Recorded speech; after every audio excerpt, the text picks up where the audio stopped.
Hey guys, I've been pacing through the store now for a little bit, just trying to figure out what stories I should tell you, or trying to figure out what you'd want to hear about pieces that I've got, backgrounds on where I've found stuff, that sort of thing. But I haven't been inspired quite yet.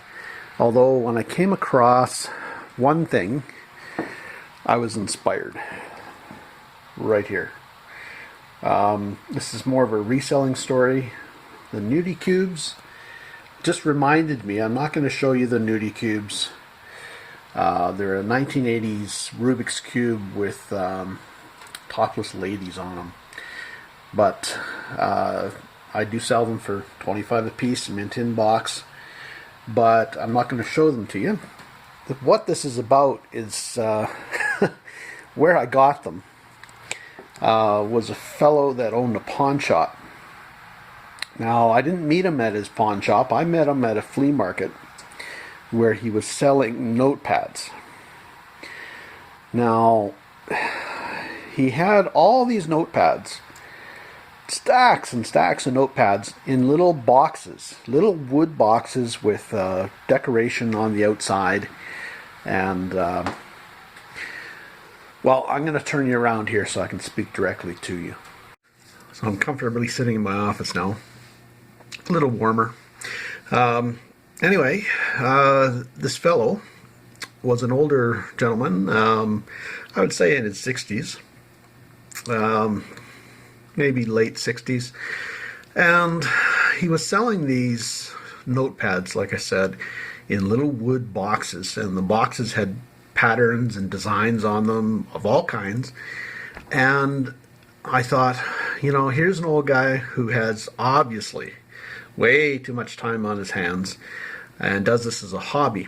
Now, his prices on these little wood boxes with these little notepads in them were like $2 or 3 for $5.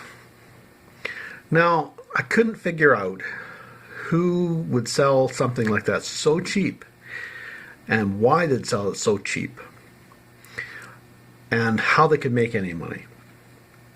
Now, I was not green in the business. I'd been in the business, the antiques business, the flea markets, reselling for quite some time by that point. Well, not quite some time, I guess, say 8 years, something like that. So not a newbie. But anyway, he opened my eyes. Once I got talking to him, he told me how he did it. He was clearing on a bad day, he was clearing $800. He had boxes and boxes and boxes of these notepads in little wood boxes with little patterns all over the wood. Looked very cute, very saleable, very professional, looked manufactured. And he proceeded to tell me about how he created these things. Like I said, he was a businessman, he owned a pawn shop, was a successful businessman in that business, and made some extra money on this sideline. Like I said, a bad day, he was clearing $800 at $2 a piece and 3 for $5. Now, he would make on a good day $1,500, $2,500 at a flea market.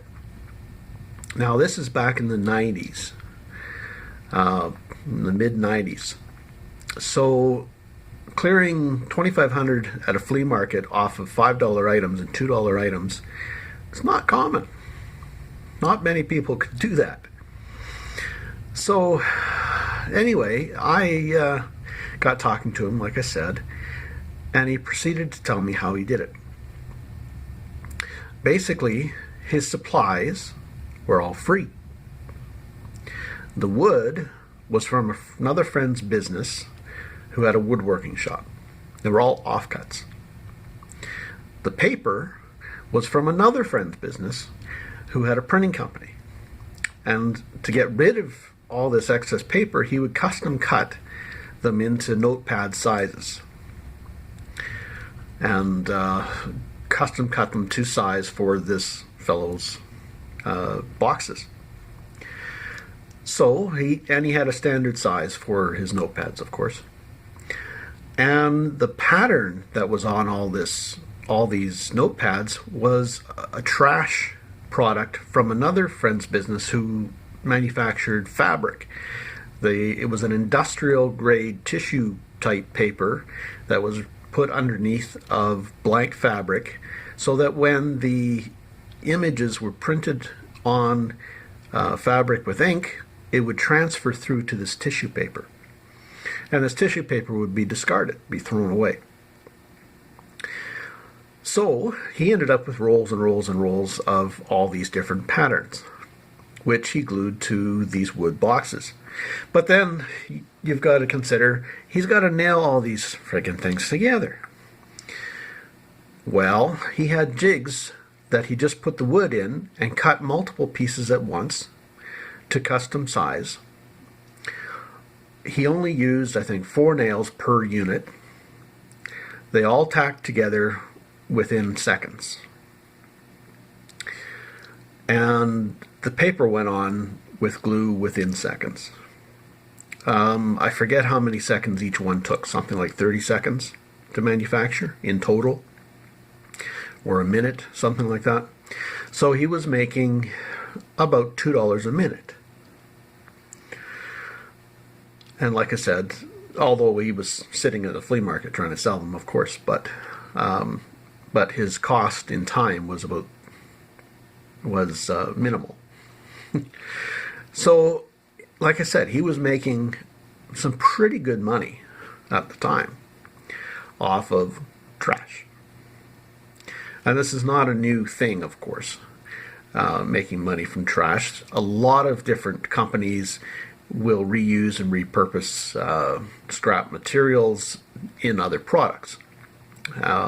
Case in point, chipboard furniture. I toured a factory that manufactured furniture. They had a division called motion furniture, and that's your rockers and recliners and other upholstered furniture.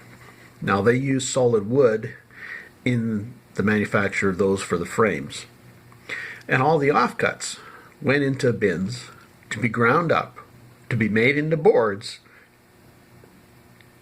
to make more furniture, that chipboard furniture. So that chipboard furniture is actually the trash from manufacturing other furniture.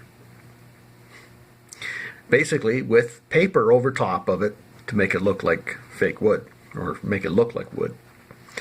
So anyway, it's done on an industrial scale, and this fellow had basically pared it down to a smaller scale, but was able to make some serious money off of these notepads.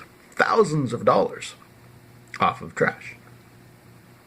So don't be afraid of putting in a little labor, scaling up your ability to make money, and get creative about how you do it.